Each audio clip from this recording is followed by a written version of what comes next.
Good morning, and welcome to the webinar AI and Our Intimate Self, Reading Chinese Experiences in a Cross-Cultural Discourse. I am Deborah Tonelli, Georgetown University representative in Rome.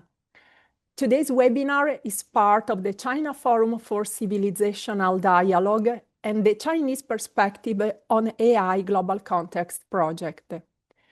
I bring greetings from Thomas Banshoff, Vice President for Global Engagement at Georgetown University, and greetings from Father Nuno Goncalves, Editor-in-Chief of La Civiltà Cattolica.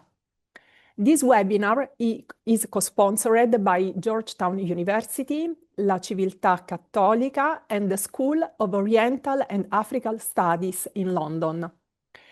This webinar has multiple purposes: to keep alive the traditional link between the Society of Jesus and China, the dialogue on AI between Western and Chinese scholars, to explore and deepen possible bridges of dialogue and synergies, to contribute to the debate on AI from a less frequently discussed perspective, namely that of religious traditions. Talking about dialogue in this context means having the ability to pause at the threshold of difference and not argue to defend one perspective over another or to negotiate one philosophical truth in place of another. This exercise in dialogue is in itself a way of building bridges. Getting to know each other is the first step towards meeting. Dialogue is an exercise in imagination. Understanding means first and foremost being able to put yourself in someone else's shoes, to think as she thinks, to see the world through their eyes, not because it is better or to establish a hierarchy of values, but to shift your perspective and begin to imagine the world and its challenges through different eyes. At first, this shift in perspective can be disorienting, but it is the starting point for building something new together. Discussing the relationships between AI and our intimate self will allow us to address profound issues. Pope Francis had already urged to explore the link between AI and peace, and that between AI and human dignity. Such important and global issues cannot be addressed unilaterally. Pope Leo XIV is continuing in this direction, succeeding Pope Francis in the chair of Peter and ideally Pope Leo XIII, who promulgated Rerum Novarum, the new pontiff just 3 days ago, on occasion of the World Communications Days, urged us to focus on human relationships and to govern AI without considering it an oracle to which we can entrust ourselves. I now give the floor to Stefania Travagnin, reader in Chinese Buddhism and chair of the Center of Buddhist Studies at the School of Oriental and African Studies, who will introduce the topic of this webinar and moderate the conversation. Thank you, Stefania. The floor is yours. Thank you. Thank you, everyone. And I would love to start with thank Deborah, who approached me a few years back to start this project together, and has been a very interesting project with team members that go from Hawaii to Australia. So that's why it's always impossible to have everyone in the same Zoom room when we do the China Forum, unfortunately. It has been very interesting because everyone had a different disciplinary training, different perspective, come from different fields. So we really have a dialogue, and we really try to build bridges among the different fields. So as Deborah just said. So what we are going to do today is a discussion that builds on themes that we in our project explore in our closed door workshop in the past year or so, and reflects shifting direction also in our project team research. Initially, in our project, we focus on how to coexist and cooperate with AI.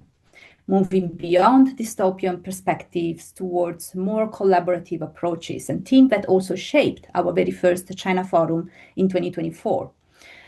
If we stay in East Asia or China, we had a very interesting article written a few years ago by Danit Gal that was really looking at how AI has been used as a tool, but also as a partner, and focusing on South Korea, China, and Japan, and put also a ranking on how much the people from South Korea, China, and Japan have been willing or interested in partnering with AI. And it seems that Japan is golden medal. I mean, there's the one that, because of their own culture, has been willing and didn't find a problem in partnering with AI, especially robotic AI, something that is in their culture since the 60s.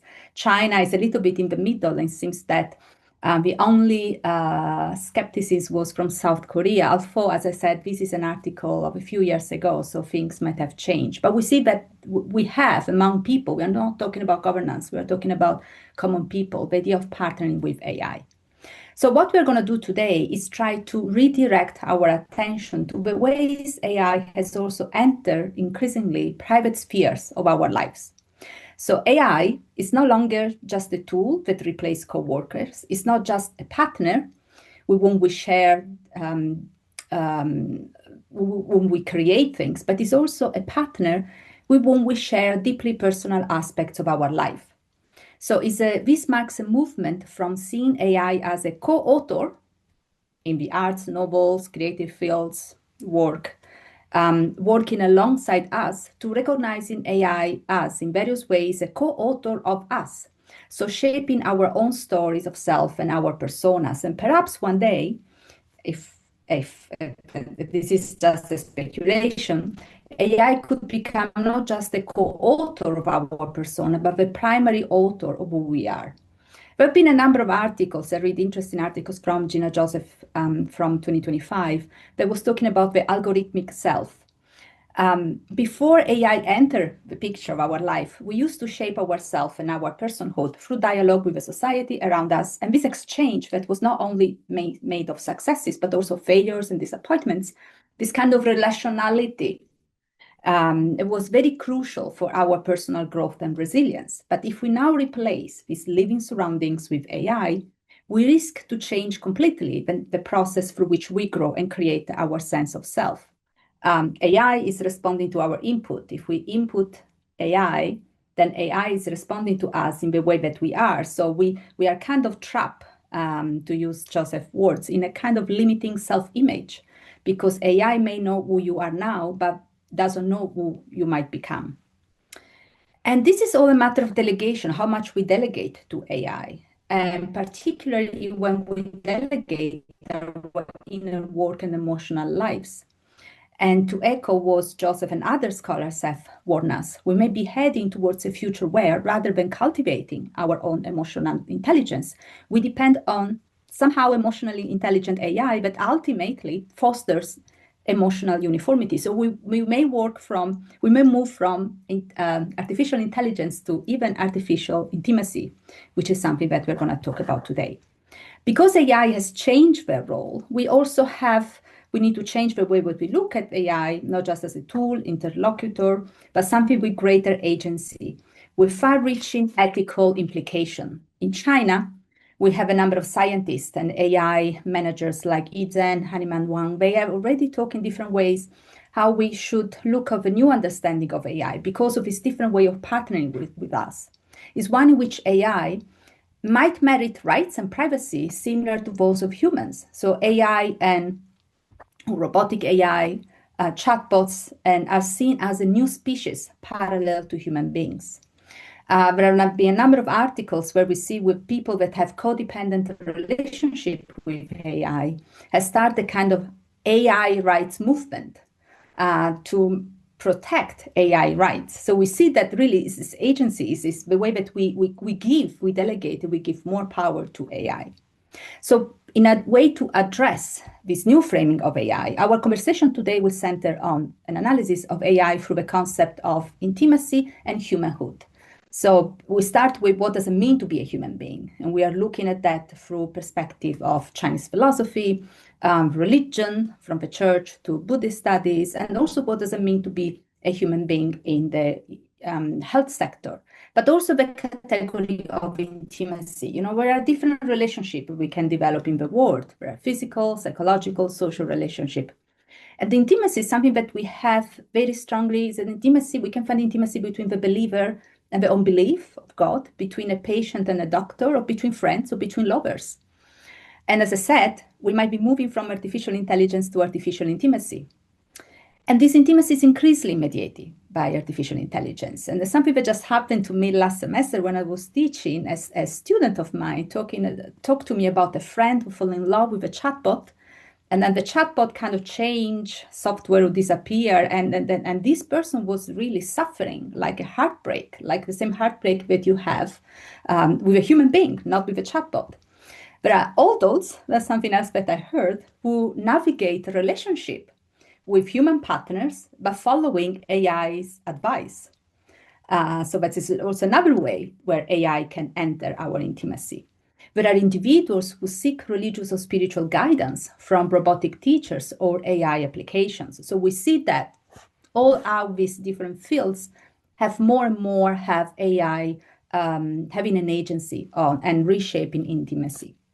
So we're going to look at these new forms of intimacy and the impact on what personhood and humanhood now may mean with three fantastic speakers. Magali Gaurand, Bella Pei Wang, and Bhagya Samarakun.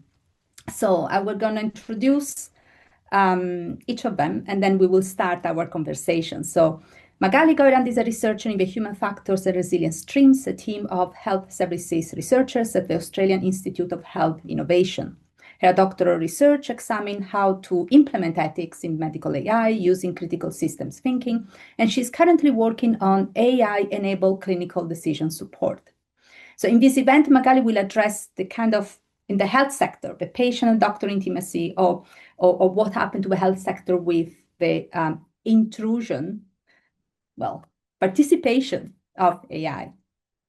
Her publication include Implementing Ethics and Healthcare AI-Based Application, a Scoping Review, and from 2021, and another one from 2023, a systems approach to implementing ethics in a COVID-19 AI application, a qualitative study. We are also going to look at, as I said, philosophy and religion, and focusing on East Asia. And so we have Bella Pei Wang. We discuss intimacy between friends or lovers and the Chinese philosophical, especially Confucian response to the growing presence of AI in our intimate lives. She is assistant professor in the School of Chinese at the University of Hong Kong. Her research spans comparative philosophy, psychoanalysis, the philosophy of family, Confucian feminism, and the moral justification of traditional Confucian virtues in modern China.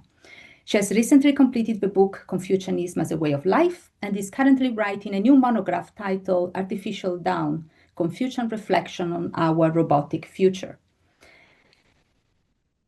I myself will add something about the religious sphere, looking mostly at Buddhism, but also reflecting a little bit on the kind of Catholicism and Buddhism parallel here. But it's also very important that we give AI a voice. So for this reason, we are very, very glad that our team member, Bhagya Samarakun, is also here with us because she can give a kind of AI-driven perspective. Bhagya Samarakun is a research fellow with Engineering Product Development Pillar at SUTD, Singapore. She received her PhD in Engineering Product Development Pillar from the Singapore University of Technology and Design in 2022. Her research interests include reconfigurable robotics, cleaning robotics, human-robot interaction, and service robotics. She has received a number of awards, including the Nanjing City Prize, awards in 2018, the Best Paper Award of the International Conference on Social Robotics in 2025. Currently, she serves as the chair of the IEEE Women in Engineering Singapore section. And as I said, it's very important, precisely for what Deborah was saying, that we have a dialogue, not just among, I don't want to say Bhagya, you're not human, not just among humans talking about human disciplines, but also with someone that is creating AI. So to have also that kind of perspective that sometimes is missed in this kind of dialogue. So without any further ado, I think we should start, and I will start with a discussion on what does it mean to be a human being before the arrival of AI, but because we always say AI and humans are interactive in this intimate relationship, but AI is not like humans. So what does it mean to be human? And I will start with Bella. Bella Wang, if you can tell us from Chinese philosophical perspective, Confucianism, or let's say from Chinese philosophy, what does it mean to be a human? What makes something a human being? Thank you, Stefania. Thanks to Deborah for organizing this fantastic event. So now I'll briefly make one point from Confucian perspective about how does human being look like? What is about human being? So for Confucianism, basically, we do think human being are really have relational self. It's not the self based on the notion of autonomy or from the liberal way, from liberalism perspective. But for Confucianism, we do think there are 5 very important relations for human beings. So we call it 5 human relations. So, that said, everyone needs to fulfill that. The first one is a relation with parent-child relations, the relation with your parent and the relation with your children. So that's the most very important human relation for Confucianism, and the related virtue would be filial piety. So there's a lot of discussion on the translation of the word shell, filial piety, or filial care, filial love. I will leave it aside for now. And the second important human relation is the spousal relations, basically the relation between husband and wife. That's also very important. And the third one is a relation among elder and younger brother and sisters. And the fourth one would be friendship. And the very last one is in the ancient time, it's called 君臣关系, like ruler minister relations. But now modern Confucian scholars expanded to the relation between citizens and the country. So for Confucianism, basically, we do think if like we say, moral agent fulfill and flourish within the 5 human relations, we call it's like a human being, and we call the way as a way of becoming a human being, 成人. So you are not a human being, you're becoming a human being. You're becoming a person with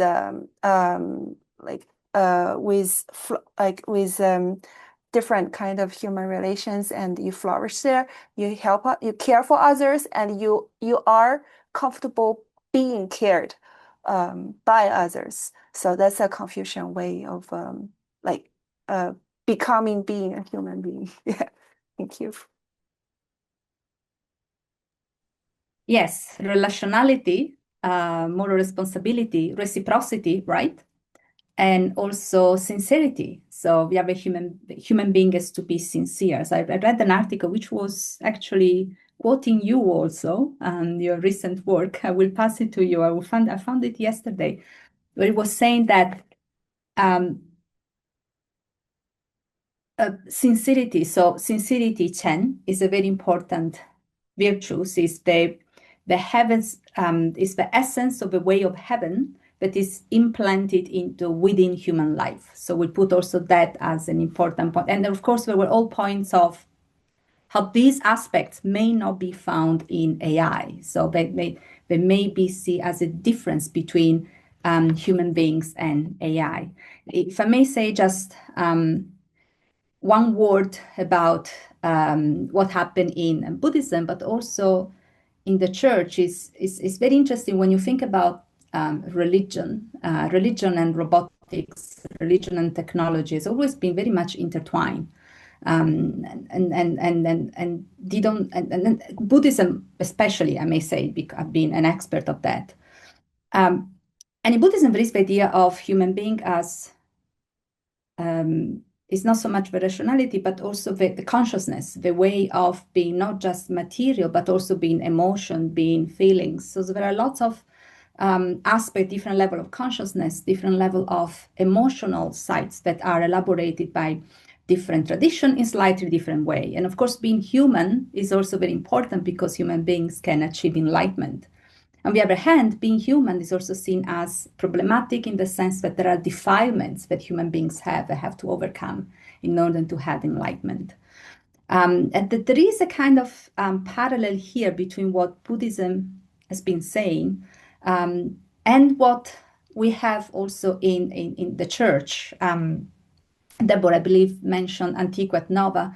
Antiquae Nova is a, if I'm correct, the last comprehensive work about AI. What the Catholic Church is thinking about AI was written, one of the last documents written under the papacy of Pope Francis, not by Pope Francis, of course. And it was talking about intelligence as an important part of being human being. So Pope Francis was actually critical of the use of the term intelligence when you talk about artificial intelligence, because as intelligence per se is not just reason and logic, it's also include emotion, include feelings. So it's kind of integral understanding of intelligence, and that's what makes a human being human. So he was a little bit cautious of using the same term in reference to AI. And then, of course, there is the idea of human being imago Dei, the image of God, which is from the very interesting author that was saying, well, we may be moving from being imago Dei to imago roboticae, from the image of God to the image of robotics and AI, if we keep living in an AI-shaped society.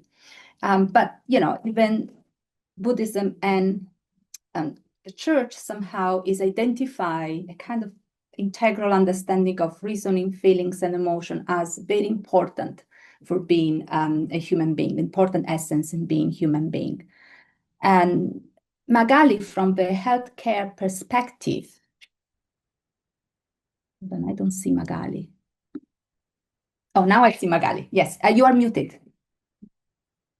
From a healthcare perspective, it's not going to be drastically different from all the things that have been mentioned because we're not at the illness part yet. But I would like just maybe to take on the stand of the doctor, probably, because we've talked more like about the human. So from a doctor's perspective, being human doctor means that you also have a relationship with your patient. You also have compassionate care. Compassion is part of care. So it's a bit more, because in healthcare, okay, you can look at a human as a set of vital signs and you have psychological factors and things like that. But there is also, in terms of care, there is all this intangible, which is compassionate care. Compassion is part of care, caring or communication. So the question, of course, is when you have an AI doctor, where is that? Maybe, maybe not. Maybe it's, and that's definitely looks into intimacy. Well, we can discuss that a bit later. But being a human carer, there are some assumptions made if an AI would be replacing a healthcare practitioner, is that there is this it's very reductionist in some ways, right? We have, I mean, in healthcare, you have a relationship with the patient, whether you're a nurse or a doctor or whoever. So I think it's probably what is the most salient feature for in the healthcare. I'm thinking, again, I'm taking the standpoint of the practitioner. Because otherwise, what you've said in terms of, I mean, there are other things that could potentially come into play from a healthcare perspective, but that would be maybe in other modalities of care, like in one of the for me, one of the challenges, or maybe not one of the challenges, but one of the questions is really around a human being has, compared to a machine, has don't know, chi, prana, whatever, however you want it, this breath of life that you do not have in a machine. So the question is, how does it affect it, and how does it play out? And again, that's maybe not the healthcare proper, but that's definitely part of the vital signs that are then there or not. The soul, whatever you want to call it, those 3 grams. So it's very important to be compassionate, this kind of the compassion that human beings might have and the machine might not have yet. Well, oh, potentially, but is it really compassion or is it so that's maybe something that we can tackle in later on with the illness, because I think that's really more a question of how exactly is it exacted? I mean, is it the appearance of compassion, or what is compassion? Is there something underneath that's intangible? Is it just a word? And that's the kind of things that is definitely a challenge. I can get into more like challenges about illness and seeking healing, but I think we're keeping that for the second question, because that comes more into play then. But being human in healthcare means that there is this intangible compassion, compassionate care. It should be part of care. I'm not saying that it's always possible in certain circumstances. We know that healthcare systems are extremely overstretched, and maybe this is when an AI can have its place in certain circumstances, but that's normally the expectation of healthcare practitioners, is to have compassion is part of caring. And this is also a very important trait for Buddhism, certainly also for other tradition. And it's something, when I was, doing readings and also reflecting, it's very interesting when you see the human being relying on AI instead of other human beings. There is always the idea that this is always the explanation, or especially also in healthcare. I think it was especially medical help. If you need something, human beings, they may not always be there. You need help, they may not always be there.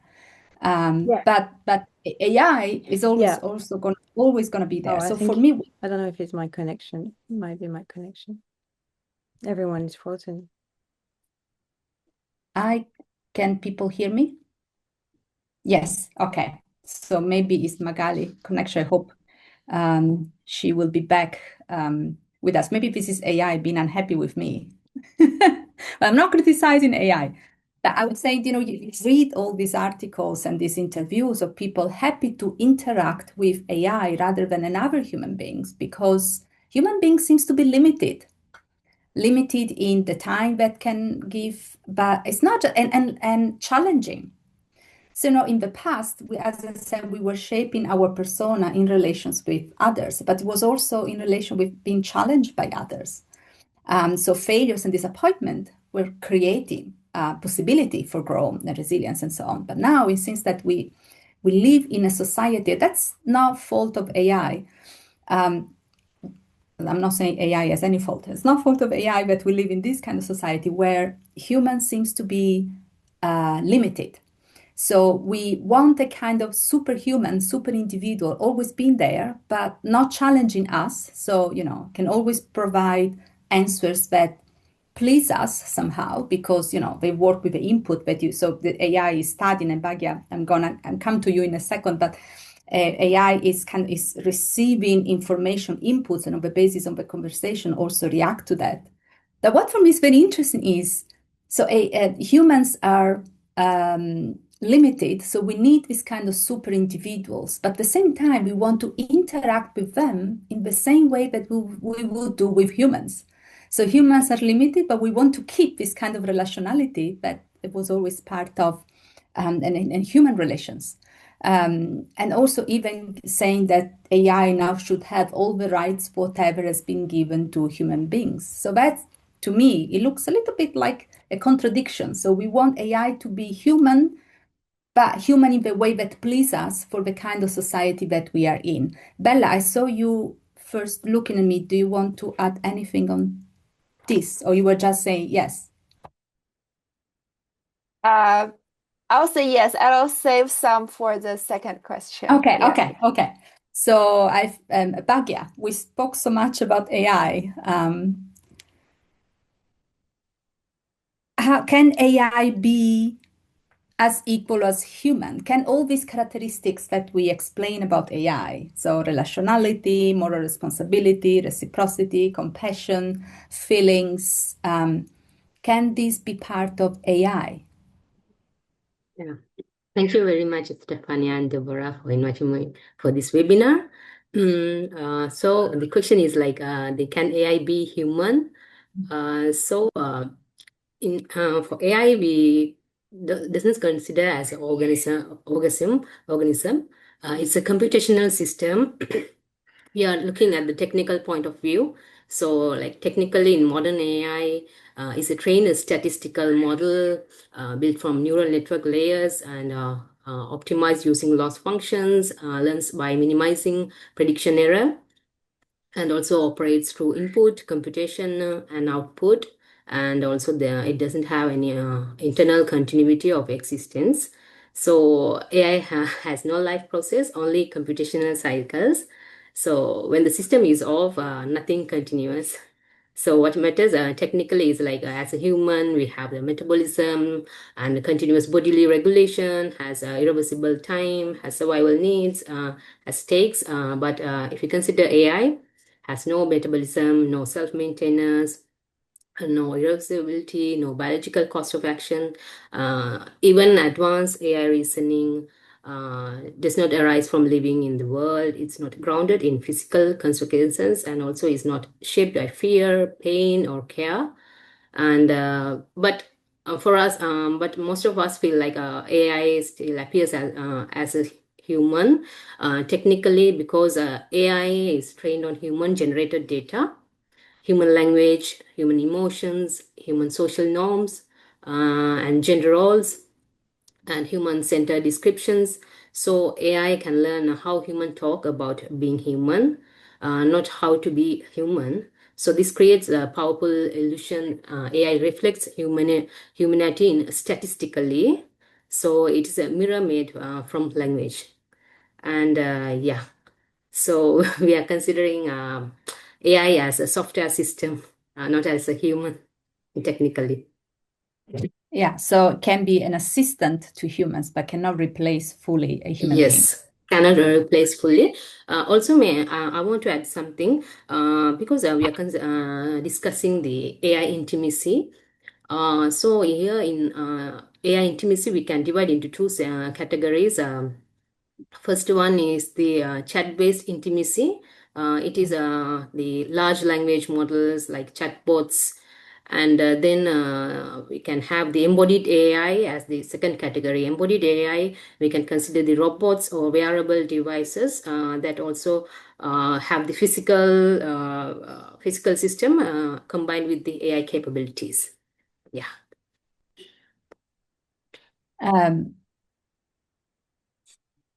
We should move into this AI user intimacy, and so to start talking about intimacy. It's just the question: can AI, if I have a connection with a chatbot, if I have a dialogue with chatbot, can the chatbot challenging me in the same way that an unpredictable human being could challenge me? You mean the conversation, right? It can generate maybe outlier cases, but it won't challenge you. Maybe it will challenge you in a in a chat-based like messaging, from language-wise, but it cannot challenge you in physically.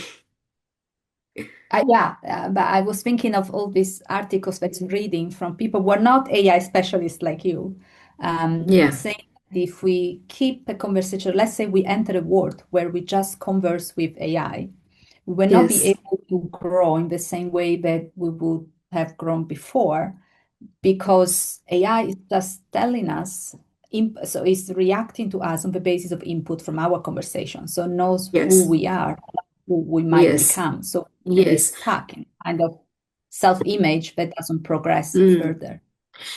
Yeah, but still the answers will be so because the AI cannot think, but because AI is a trained model, when you are continuing the conversation, it only gives some training information, not like it can think, okay, I know this person or something like. It cannot think, but it gave only some trained data, trained suggestions only. It cannot give like future predictions.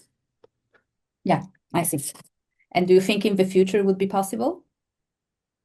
Oh, I don't know, but Still, we can point. improve the system by getting more trained data, but still, the AI won't think as human.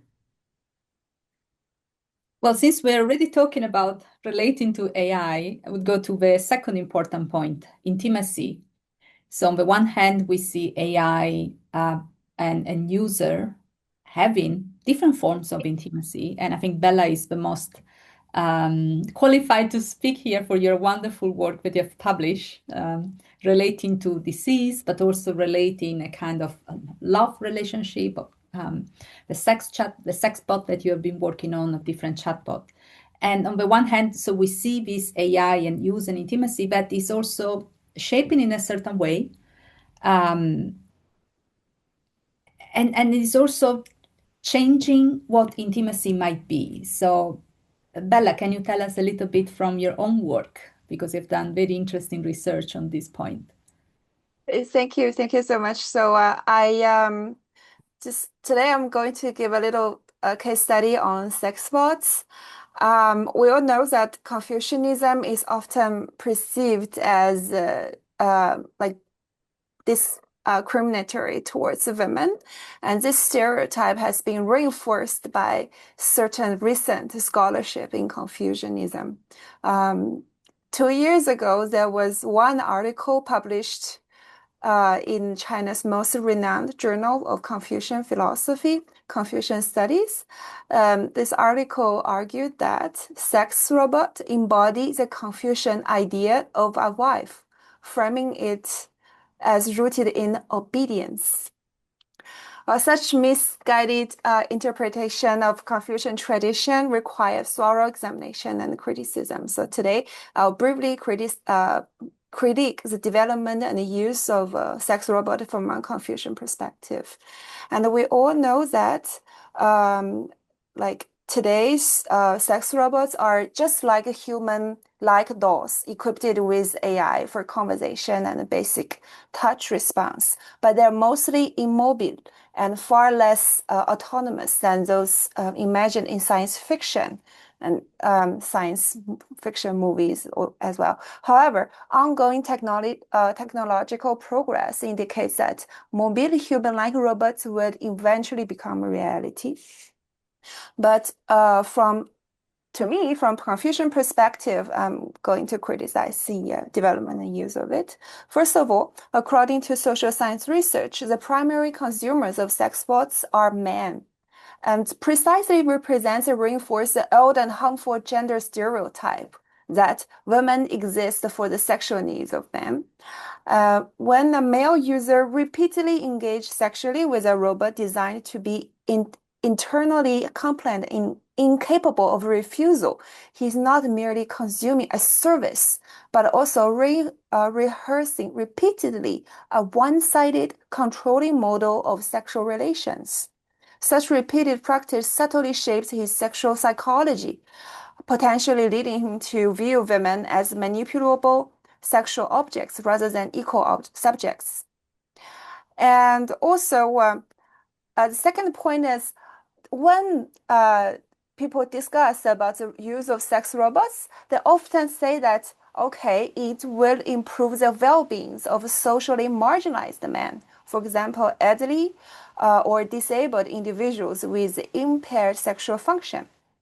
Well, but however, I myself am not persuaded that sex bot would be employed to assess such men to satisfy their sexual needs, specifically if a marginalized man's loneliness and sexual needs addressed by providing him with a female form body as a tool. Women are inherently positioned as a kind of sexual resource, thus amounting to a tactic culture and institutional endorsement of a notion that when certain men have needs, it's illegitimate for them to obtain a female form service provider. And also, I think the use of sex bots harms the dignity of male users themselves.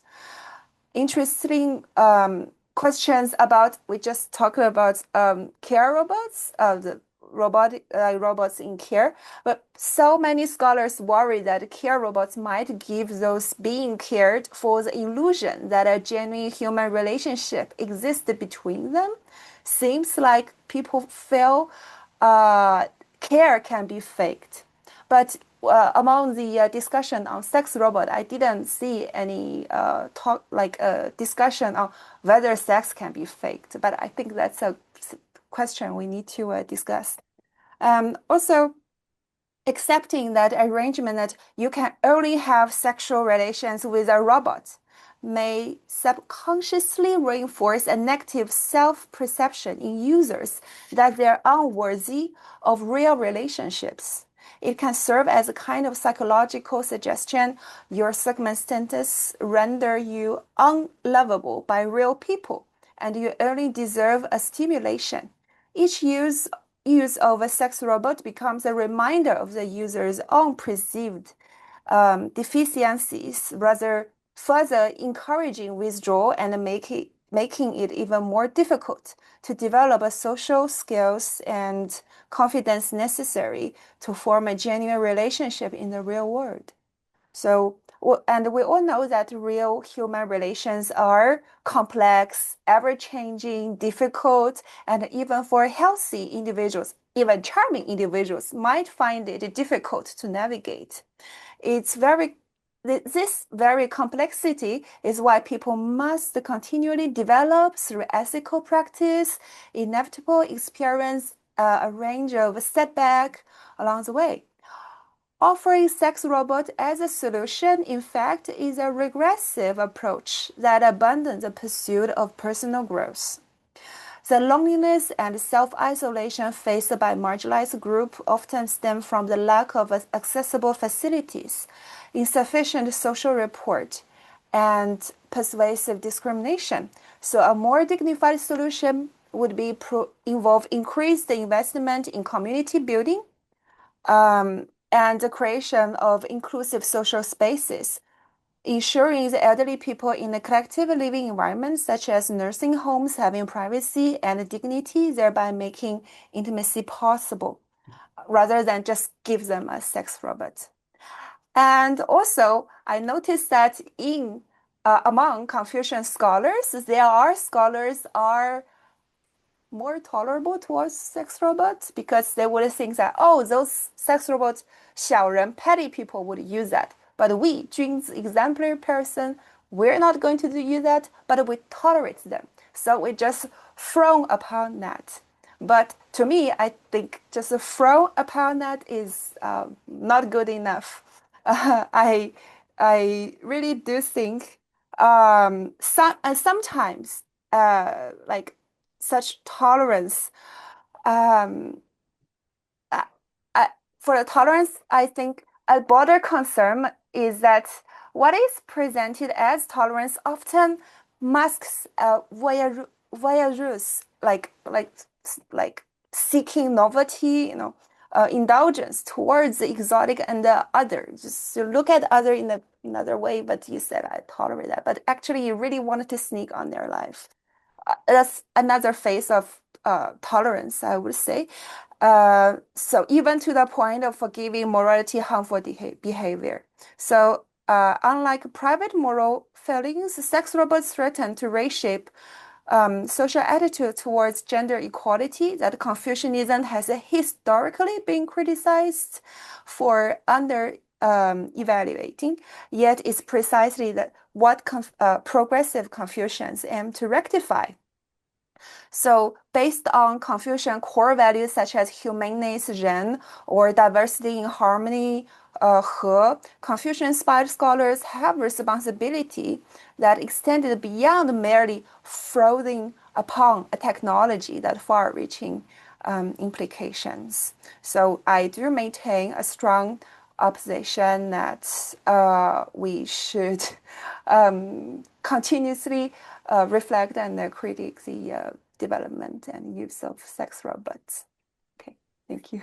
Thank you, Bella. We're really talking from the point of view of a receiver, of a user of a sex bots, as you said. And what I gain from you is it looks like a placebo, right? It's like when you're ill, you take a medicine, but you don't have a medicine, so you take a placebo, but that's not really the medicine. The problem of illusion, as you said, and also this idea that the more we move in that direction, we feel we are free from social bonds and all, the social pressure that we have in certain culture. But on the other hand, we are really getting out of society. So so being free from the social bond is not always is a kind of path that can be very dangerous, because then you go very out. For instance, if everyone is using a sex bot in the future, how about the family lineage? How about continue existing on Earth, right? So there are a number of points that you raised that resonates also with something that has been coming out from other philosophers, like you said. I saw Kevin write something. I see him online. I write something. Yes, I will read it for him. For Buddhism, AI can simulate the search for meaning, but it cannot truly experience it. The essence of being human lies in the self-awareness of our own mortality and suffering. Without a fragile biological body, AI cannot develop true resilience. It possesses vast knowledge, but lacks a soul that yearns for awakening. So we, in a number of meetings, of workshops, but also in other conferences that I see where involved this discussion about consciousness and AI. But something that also you pointed out, Kevin, is very important. So the idea of is being a human and going through suffering. So human beings only can get the final liberation and enlightenment because only human beings can go through a certain path. When it comes to religion in general, there is Beth Sinclair wrote a very, very interesting work kind of a year ago or so about how religion reacts to AI. And it talks about rejection, adoption, and adaptation. And I think when I think about Buddhism, it's really more adoption and adaptation that it comes to. But so far, in Buddhism, AI has been a way to, like the robot monks, a way to replace humans in certain functions, so very functional. But also a way to listen, to have access to teachings. So function like Siri, like CNR, for instance, in Beijing. And so it's more like a supportive role, I would say. But at the same time, you can develop intimacy with, instead of within a teacher, a religious teacher, there are lots of very important levels of intimate relationship that you can have with the religious teachers. And you can start developing that with AI. So it's not just a supportive role, can become something else. But it's very interesting that when you have AI, for instance, in Mindar in Japan, is this, it's a bodhisattva, kind of bodhisattva of compassion there, and she talks to you before when you're talking to a Buddha bodhisattva, or when you're talking to God in a more Christian tradition, you have no response, and then you talk to the divine, but you have no response, which may create a form of anxiety. With this kind of AI form of divine, AI is in front of you, the divine is in front of you. You have replies, so you have a more experiential relationship that you can create through that.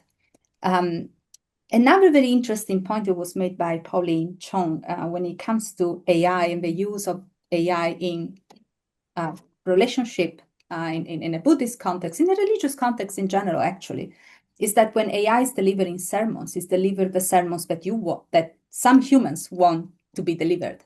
So a certain authority of religious messages, of religious truth, is not threatened, but is reinforced through AI.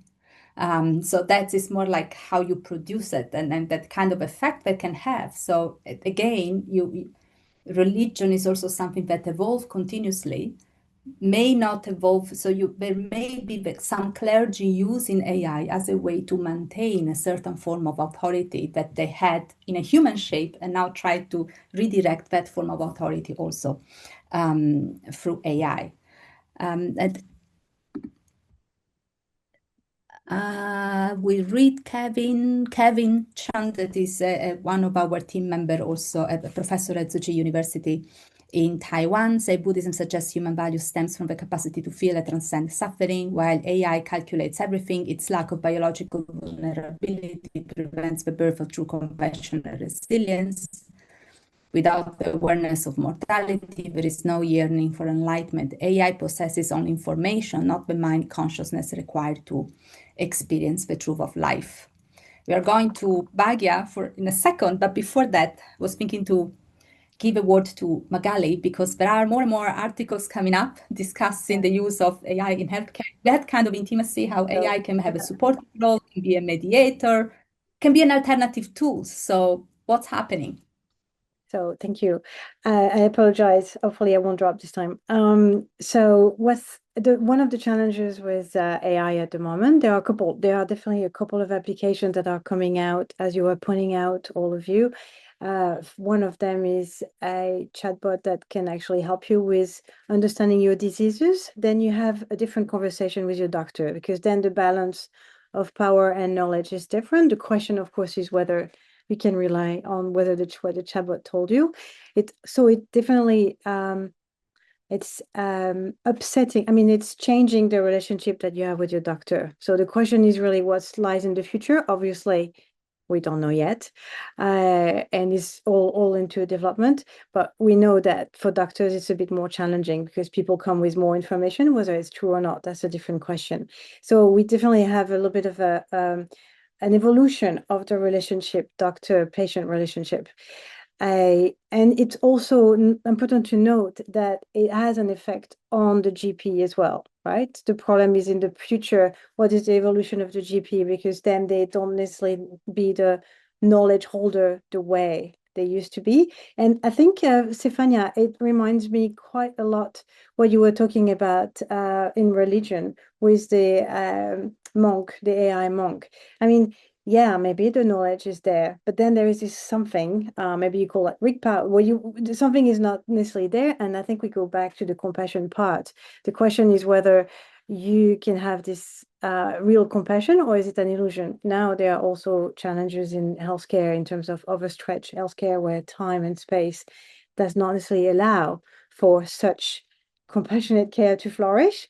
But nonetheless, it's different in this case. Now, where I think it's probably where we're going to rejoin the sex chatbot or sex bots is the same potential, not the same, but similar issues that you have with mental health chatbots, because those are supposed to really help make it more affordable for people who have mental health issues and access care that they wouldn't want, otherwise they wouldn't be able to afford.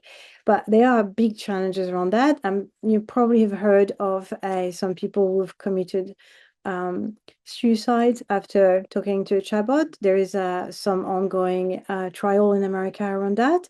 There was very specific kind of chatbot on specific conditions, but nonetheless, this is a real issue. You do have people developing psychosis, developing major mental health issues just by talking to a chatbot, not even in a necessarily a clinical setting. So there is definitely something that needs to be investigated. There are people in America developing, coming out from.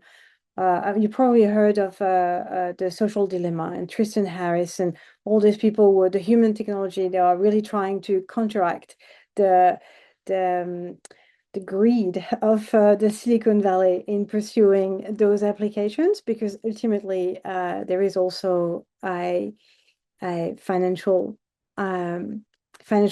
financial stakes in this business, and by the virtue of creating a bot that people get attached to, you're actually completely changing how someone can actually attach to the rest of the people. And that's really echoing what each of you has been saying, is that you have the question is really how the chatbot is programmed, or what is the intent.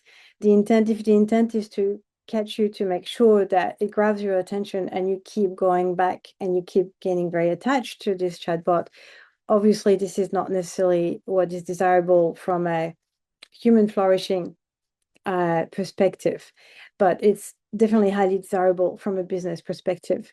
So there is definitely a misalignment there. So that's definitely something that is a big problem in healthcare. And we're just at the beginning of those issues, but they are definitely, it's actually very, I feel very hopeful that you have those coalitions of people like looking at the harms that can actually be caused by those bots. So I think there is definitely an awareness now, and it's not going blind into it.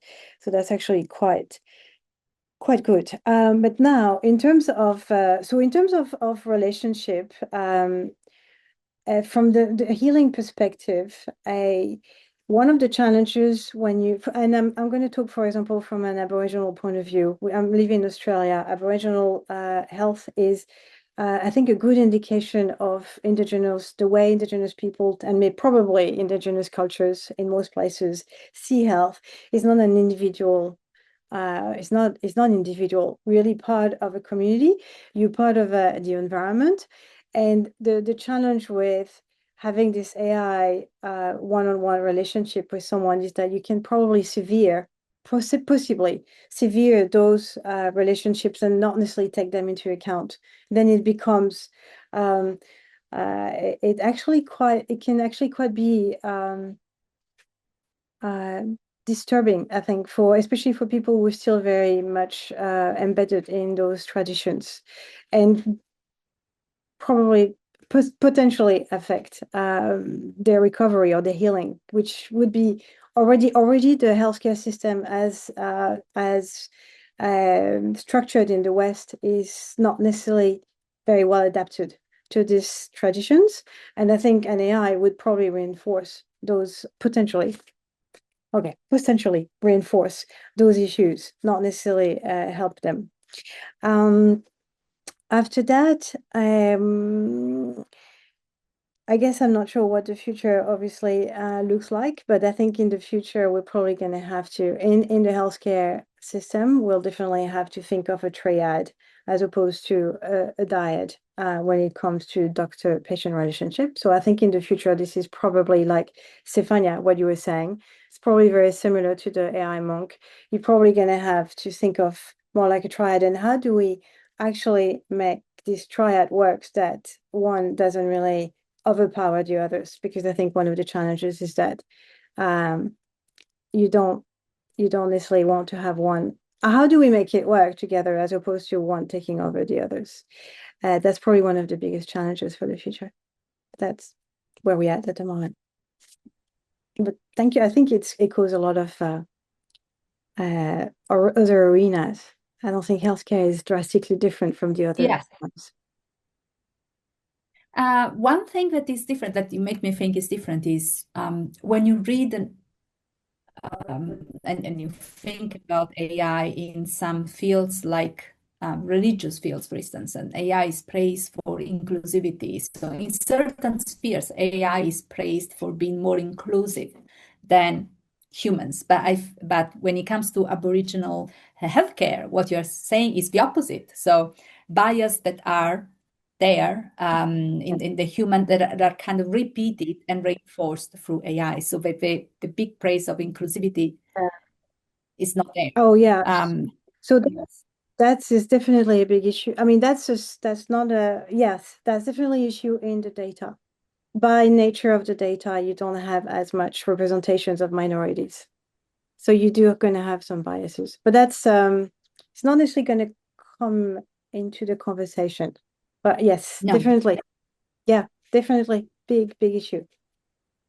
And the harm caused by AI in healthcare, I have to say that plenty of doctors also can cause harm. So, I'm not gonna defend here AI, but it seems that difference, but we see the same pattern. Is what reminds me is many of these AI users, whether it's a chatbot, especially a sex bot, or that help this app, Wyza, Weboot. I read a few of them that are used in healthcare, for psychological help, for mental health care.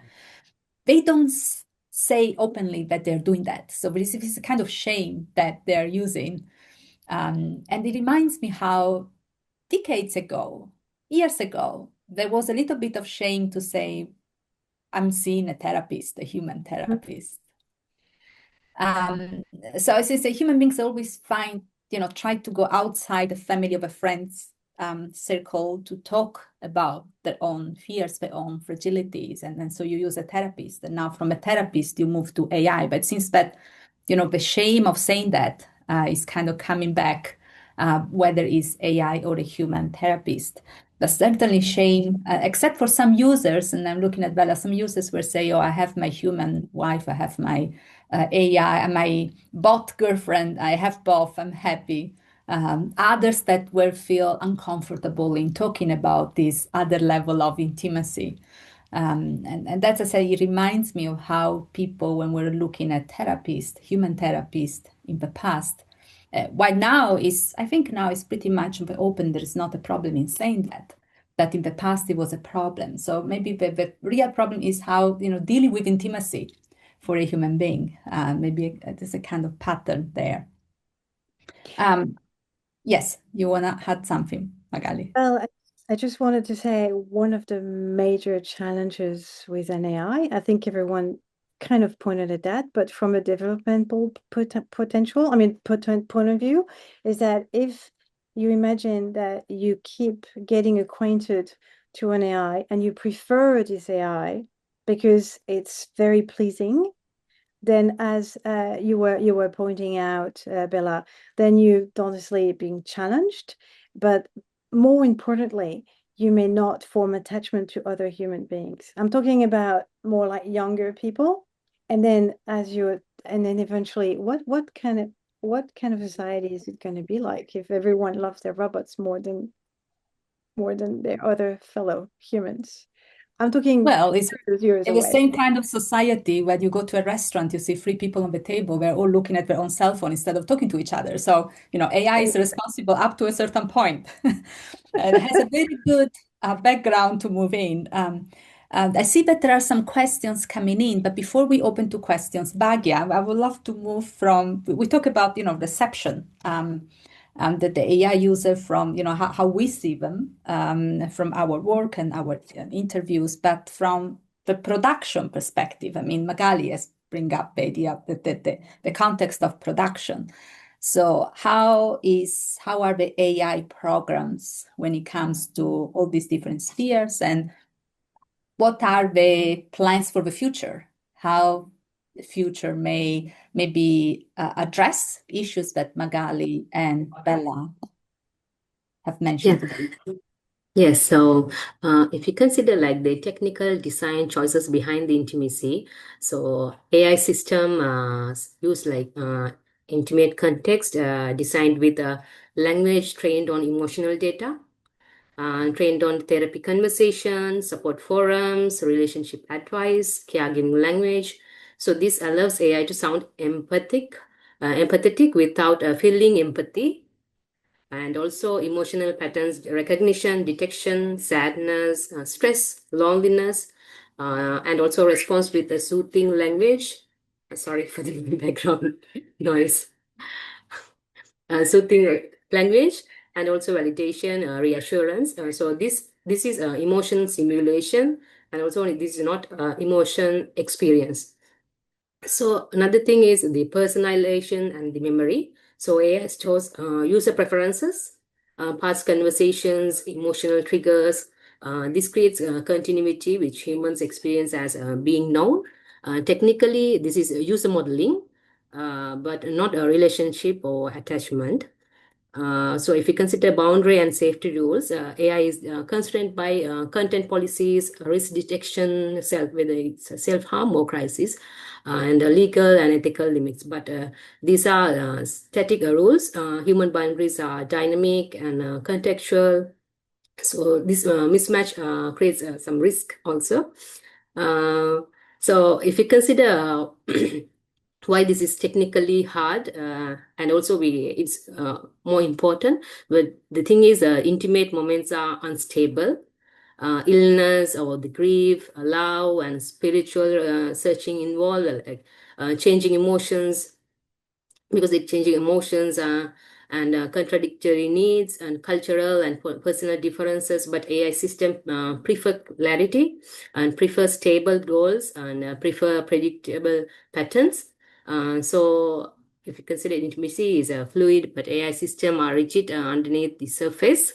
So another thing we can discuss is how will this program to develop in future. So likely the directions, right? The realistic and maybe they're not the hype one. So more personalization, deep user profiles, longer memory, cultural and linguistic tuning we can add to the AI. Also, this will make AI feel like more attentive, more familiar, more emotionally close. So more if we can, because Bella also added the sex robots, right? If we need like more embodiment, we can integrate with robots, wearables, and health devices.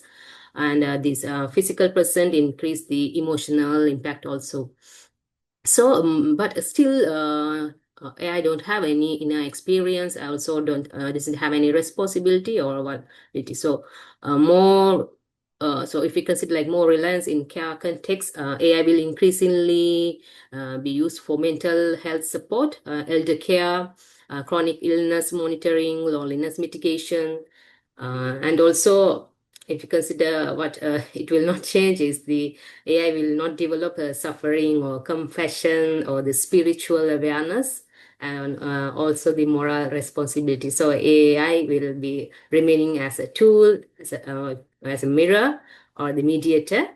And also when we move from the reception to production, we see that AI intimacy is not born from care or wisdom, but it's from a design decision, incentives, and technical constraints.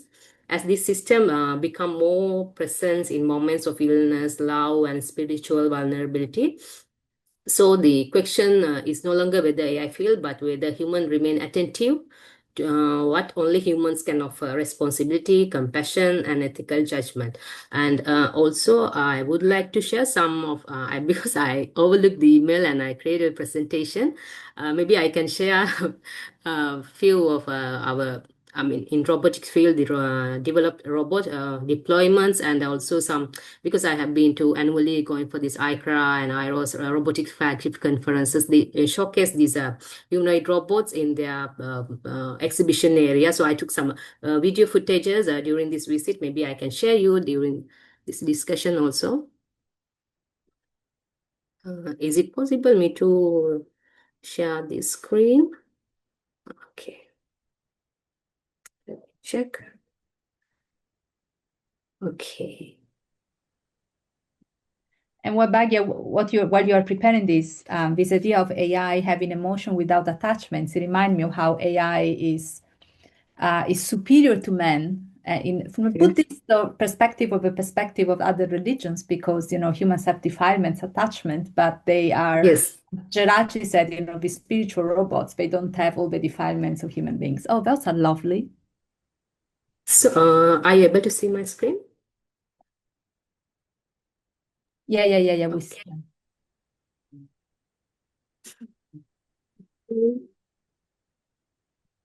So you can see some of the robots I have included for my slide deck.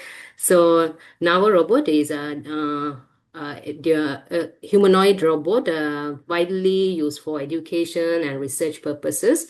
So designed in teach programming, human-robot interaction, and social robotics. And this Realbotix humanoid robot, highly realistic humanoid robot designed primarily for companionship, intimacy related interactions. So this one also built with like faces, skin textures, and facial expressions. But the AI capabilities are limited and modular and often non-scripted dialogues, external AI software, app-based or cloud-connected conversation system. You can see here the Amica is also a research humanoid robot focused on expressive realism, known for highly realistic facial expressions and gestures, used mainly for demonstration and research and not real-world deployments. and does not work independently or perform daily tasks, representing progress in appearance but not in intelligence. Sophia, this is the first robot who got a citizenship. And also, this is designed for public communication and media. So this one also combines scripted dialogue, AI language system, and facial expressions, primarily social and cultural showcases. And next one is the Paro robot. This one is a therapeutic robot shaped like a baby seal, used in elderly care, dementia care, and therapy settings. So response to touch, sound, and simple interactions, designed to provide comfort, not conversation or the intelligence. So the next robot is the Lawat robot, and companion robot designed for evoke emotional bonding, focuses on warmth, eye contact, and physical closeness. And this one cannot speak fluently, perform tasks, but designed in emotionally engaging rather than intelligent. So maybe I'll go to the next slide. Okay, these are the videos captured during this. Oh, sorry.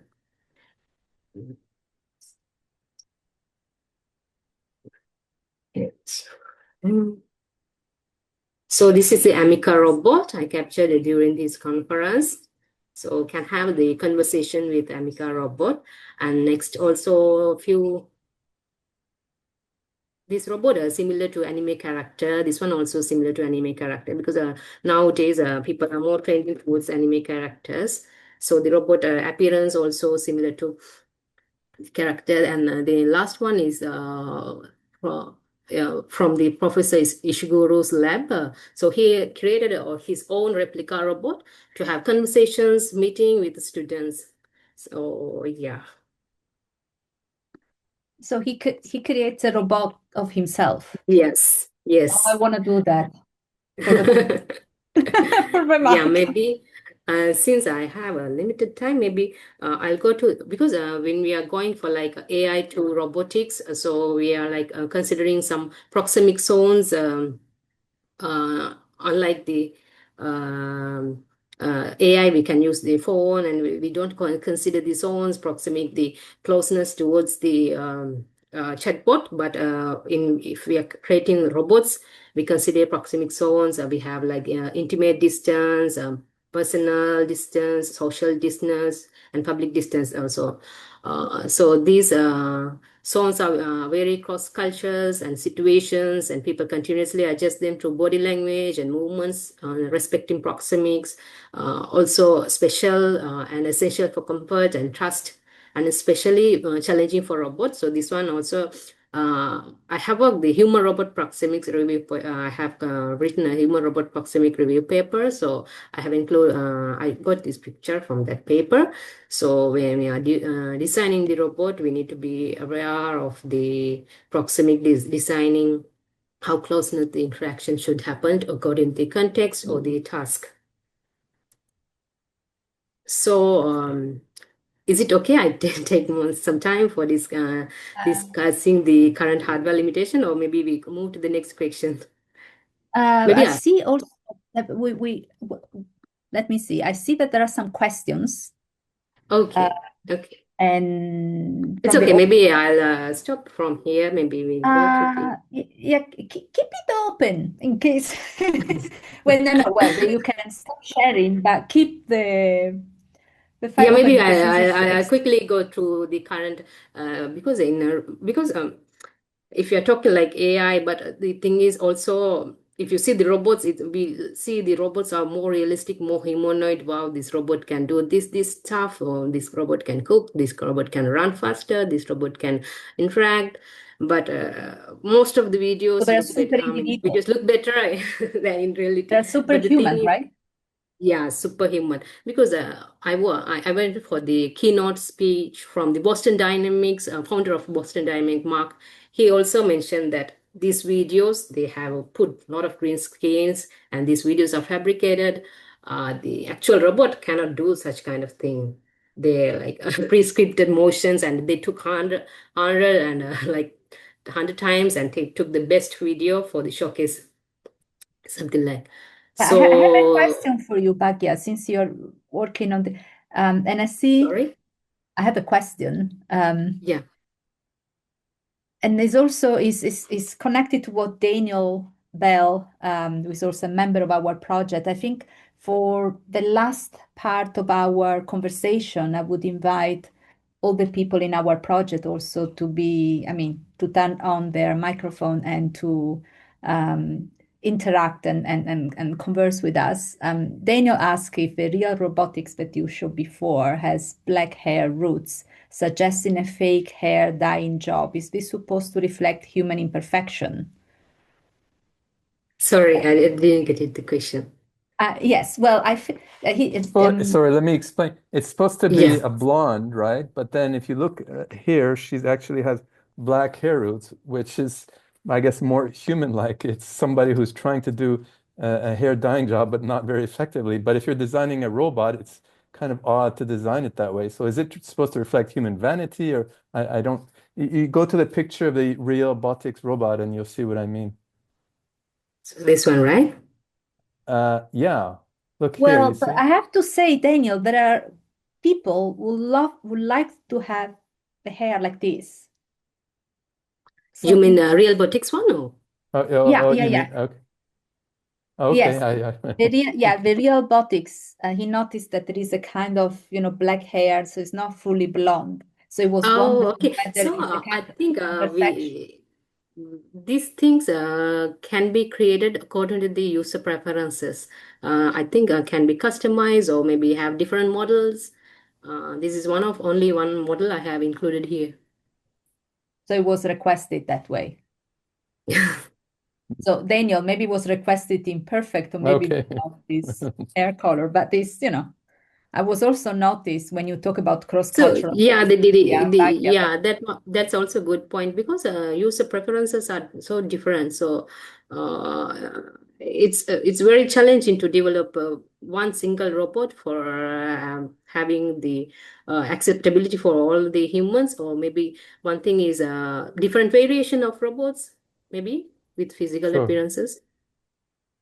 Yeah, and to be fair, others are bald, like the Sophia one. So as you say, there are different user Yes, preferences. Sophia, I Mm. mean, I included these Mm. pictures, but you can have, I mean, for the appearance, it can have a wig or other kind of stuff. We might have a beauty pageant in the Yes. future with robotics. Yeah. Okay. So, core hardware constraints, they actuate, similar to the muscles in robots, we have actuators, and it's power consumption, batteries, and processing latency. Because when we are working on a software side, it's easy, but we are communicating with the robot, it's very difficult because the latency is high. Because human decision making can happens very, I mean, microseconds, but in here we need like the millisecond accuracy for like, making decisions. So but it depends on the connection, the internet connections or the cloud connection. So also this is a limitation. And so these are also the limitations we are facing: the skin and embodiment problem, motion cognition, human versus robot, um, AI software was hardware reality. As I mentioned, AI software you can run better, but if you deploy in reality, it's sim to real problem. It's very difficult, but if you, I mean, because I recently also went to this triple AI conference in Singapore last week. So they have a lot of algorithms, they have simulations, accuracy of 99.5 or something, but the 99.5 or something. But the thing is, if you deploy these algorithms in a real robot, we have the 0.5 failure always. It affect us because we cannot get the accurate results in deployment of this algorithm for the robots. So, and also the cultural and social AI limitations and cost, because of these robots cost like thousands of dollars, ten or thousands of dollars, and weight also not like the human with motors. From motors to actuators, they are very heavy, so weight and maintenance also challenging. So in summary, like AI reasoning is rapidly advancing, but motion and generation, but good in simulation, but in actual it's very difficult. Real world control is fragile. Touch and intimacy extremely limited for robots. Energy efficiency is poor. So the human can work for like hours, but for a humanoid robot, it can last for like a 30 minutes to 90 minutes period. So mostly 90 minutes. Energy efficiency also poor. Cultural embodiments is minimal. So I think for our, if you consider like maybe the future improvements, what we can do is like new actuator, new technologies in introduction. So artificial muscles, soft robotics, and variable stiffener joints. So then we can have like processor design, neuromorphic chips, ultra low latency control processors, on-device AI interface. So for the battery wise, we can have better batteries, energy harvesting, more efficient motors. Skin and touch, we can have dense tactile sensor arrays, temperature regulation, self-healing materials. If you consider the embodied AI, learning with the body, not just the data, in future we can consider that one, and also cultural fine-tuning, emotional awareness. So we can consider as future improvements. When you say future, it's like Mm. in the next year, in the next 10 years, in the next 20 years, difficult to The say. hardware development is a bit challenging. So maybe 50 years, more than 50 years, I feel like not near future. Not the near future. But thank you, Yeah. Bhagya, because this is really tell us a little bit more of the production side instead of always Yes. discussing. Yes, because when we see the videos of robots, we see, oh, these robots can do these kind of things, but actually it's far from what we see in the videos. And there is a concern that Magali just wrote and in the chat, and that I personally share, the environmental cost in material Yes. and water when using AI, and in Yes, a time where we're sustainability. discussing, so that's also a concern that I hope the production side will Yes. keep in mind. Yeah. Thank you, Bhagya. Thank you, everyone. As I said, I think everyone should have their mic ready to be on, especially Bella, because I see some question coming in. Let's see how many we have the time to answer. And Deborah, will pass the mic to you for this. Yes, thank you, everyone, first of all, for this very, very interesting conversation. So the first question is for Bella.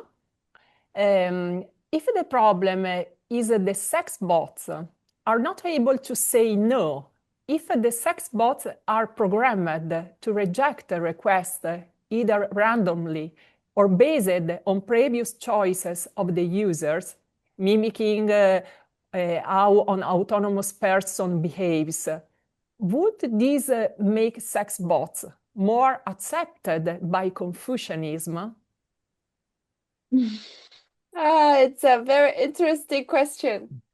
I have thought of that actually. But first of all, I don't think any company would develop a sex robot like that, because compared to those companies producing sex robots that cannot say no, those sex robots can say no. I don't think men would pay for that, basically. And another thing that I was thinking probably is that a possible way to design sex robot as a way as tool of education to teach men how to deal with women. But this is the same problem that I don't think any company wants to do that. And I don't think any users wanted to deal with the sex robots to learn how to treat women with respect. I mean, it's a bit strange. Let's put it in another way of thinking. Robots, like if parents do not know how to teach children, basically parents have their first child, they don't know how to parenting this child. So should the government providing them some like kid robot to teach them how to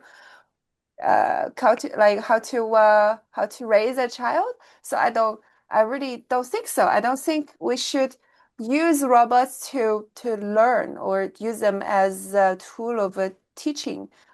Human beings needs to engage with human being and to learn from real human being and experiencing failure with the experience with human being. And even if you use sex robots as a way of educating therapy, whatever, I don't think human being would take that experience seriously. And on the other way, that from marketing point of view, I don't think any company want to develop sex robot that can say no. But that's another related issue, that thinking about care robots that may be in the shape of a female, I do think they should design something to punish the user if they want to sexually harass the care robots. That's a separate point. Yeah. Thank you. Thank you, Bella. And Bhagya, I don't know if you have anything to say. Is the industry programming sex bots that can say no? Or are they supposed always to say yes? Yeah, I think I agree with Bella's point, because they need to sell the robot, but why they have like program to say no? So I think yeah. Yeah, Yeah, I it's think they usually they program for the user preferences, so I think they always agree with the user. so AI becomes a super individual that doesn't challenge us. Yeah, because I feel like maybe they will give some choices like personalization for each customer. Thank you. Good that we have the expert. So thank you. We have another question from the audience.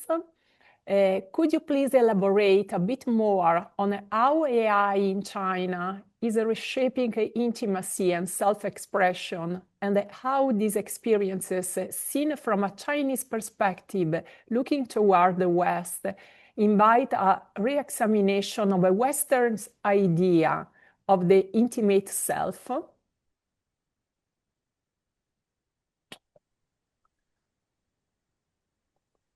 Who would like to reply? For sure, Bella, Bhagya, and Stefania also. Maybe one point from my side. Yeah. So maybe as I mentioned, because the AI is also evolving, developing. Currently, I think Mikali also mentioned like the data is more westernized, right? Not it has a biasness, but in future maybe there will be more. The model will be more trained in the Asian perspective with the minority data, so the conversations can be better aligned with their needs also. Yeah. Well, I could.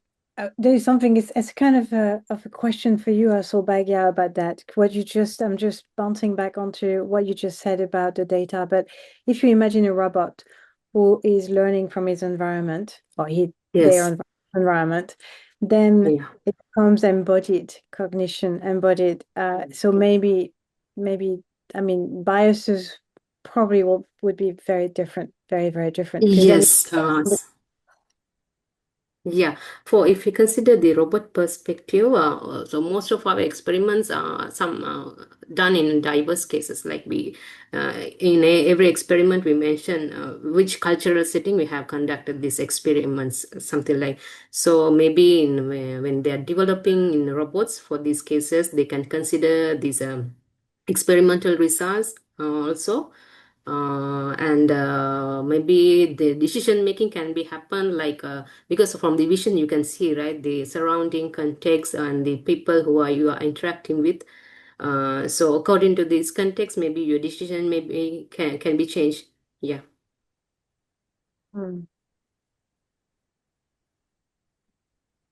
Bella, do you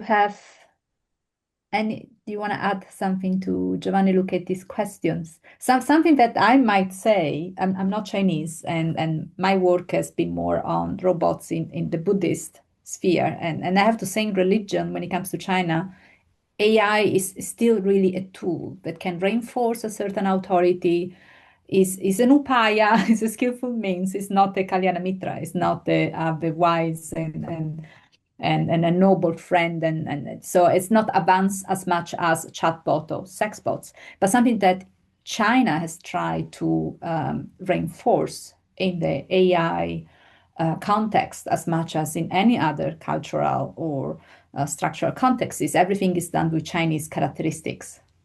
中国化, everything has to have Chinese characteristics. What these Chinese characteristics are, that's a different question. But it should be more in line with some Confucian ideas. Although I agree that, and here Bella knows more, the kind of chatbot and sexbots that we have in China might not be so different from what we see in the West. But Bella, please, that's really your field. Yeah, I read lots of this posts online that young generations sharing their experience chatting with chatbot, and I realized one thing is that previously in Chinese culture we do think being alone is very important, indispensable for becoming a virtuous person. So 慎独, you need to be alone. And only when you're alone, you can have really very deep, profound self-reflection. But chatbot changed everything.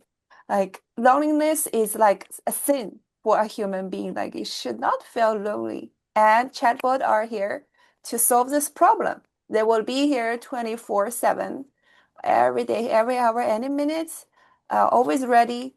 That's, I think that damage the I think loneliness, you can have two kind of loneliness. One is a positive one, a negative one, and sometimes I'm willing to be alone.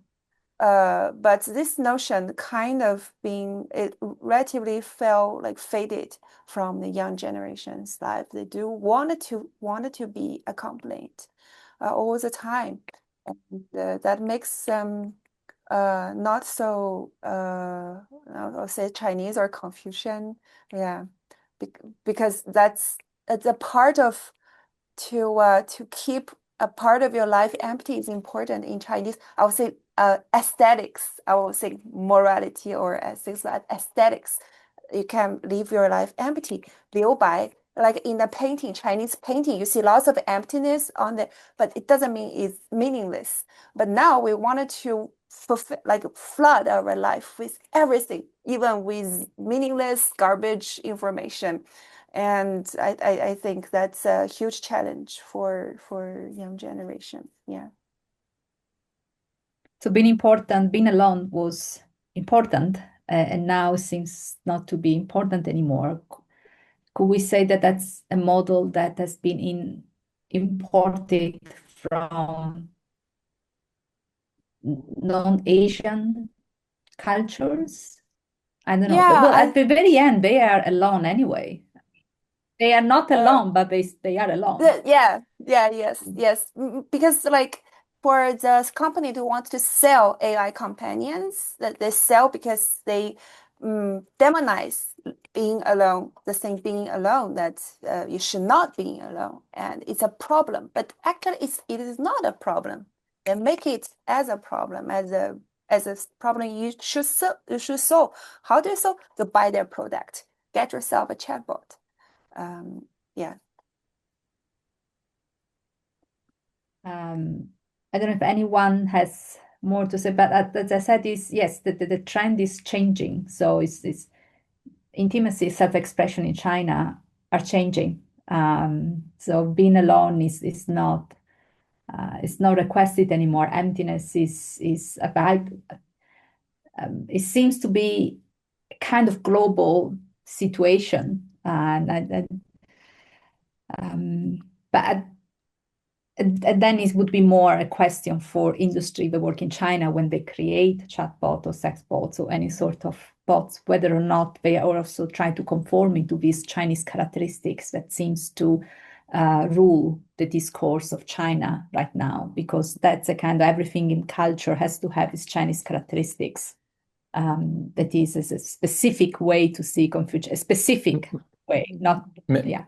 Yes, maybe please, I say Daniel. one thing along those lines, because Actually, Bella and I met a professor of robotics at University of Hong Kong who designs a kind of embodied AI to help elderly people. And he's specifically designing it so that it helps elderly people to have healthier social relations. Whereas he says in the West, they tend to design those so that the elderly people can be more autonomous. So he says because of this Confucian emphasis on the good life lies in social relations, they're designing this embodied AI that you really wear so that the elderly can have healthier social relations. That informs the design of the AI, which he says is different than how they design it in the West.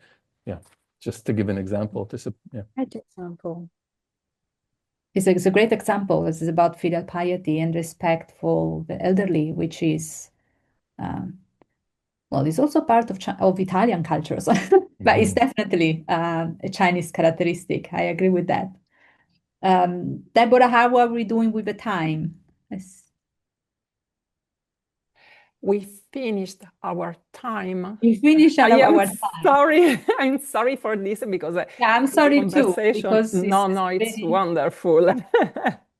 Well, I will leave the last word to you. I will just put a quotation from, maybe there is much more to be said, but we may organize a second event like this if we want to continue this conversation, because I think it's very important, and I'm really, really grateful for Bhagya to be here. And Magali, are you happy about the second? No, it's extremely vast. Yeah, extremely fast and needs more time. But Kierkegaard said, life is a mystery to be lived and a reality to be experienced. It's not a problem to be solved. So let's not be afraid to be human. Going back to what does it mean to be human? Deborah, I pass the mic to you. No, thank you very much. We need absolutely to continue our conversation in another webinar and other meetings, and of course, continue our project with the closed door workshops. When I began to work on this topic with you all, I didn't know anything about these topics. I am not a sinologist, I am a biblical scholar and a philosopher. And I never approached AI, but working with you all, I really discovered another world and the different perspectives through which we can explore AI. So today I took many notes, and of course it is not possible nor helpful to summarize the main point of this wonderful conversation, but I would like to point out just a couple of things. At the heart of our conversation, there is the need to bring humanity back into the picture, restoring its relational abilities and consciousness in different fields, and toward him, herself, and toward the others, toward the environment. My impression is that sometimes we often approach AI with fear and act and change ourselves as if it were already in control of everything. But we actually have a very wide margin for action and choice. From my point of view, I am absolutely happy for what Bhagya told us, that AI will remain a tool in the future and will continue to be a mirror of our feelings and our behaviors. But the main risk is the way in which we approach AI and not AI in itself. And I suppose that religion and cultural traditions can provide us important criteria of discernment to bring humanity back into the picture. So AI is an incredible tool. We need AI today. It can be an incredible support, but we need to distinguish between AI as a tool and the criteria of discernment to focus on ourselves. And at last, therefore, the problem is not artificial intelligence in itself, but listening, for example, Bella, the reasons why we direct it towards certain uses. The idea that we need to satisfy our desires and our needs without face the challenges or without the face no. And the inability to distinguish between what in a technological progress supports human life and what, on the other hand, replace, what makes it so is not only a symptom of progress, but of the inability to discern what we are from how we function. So I think that maybe if we build a perfect technology, a perfect robot, a perfect partner, in some way we need to ask ourselves why do we need this illusion of perfection in our life, and why do we can not continue to live in our limits and in our nature. So, but of course, the discourse is so wide, and I am really deeply grateful to you all, not only for this webinar, but for this long path that we are running together. Thank you so much.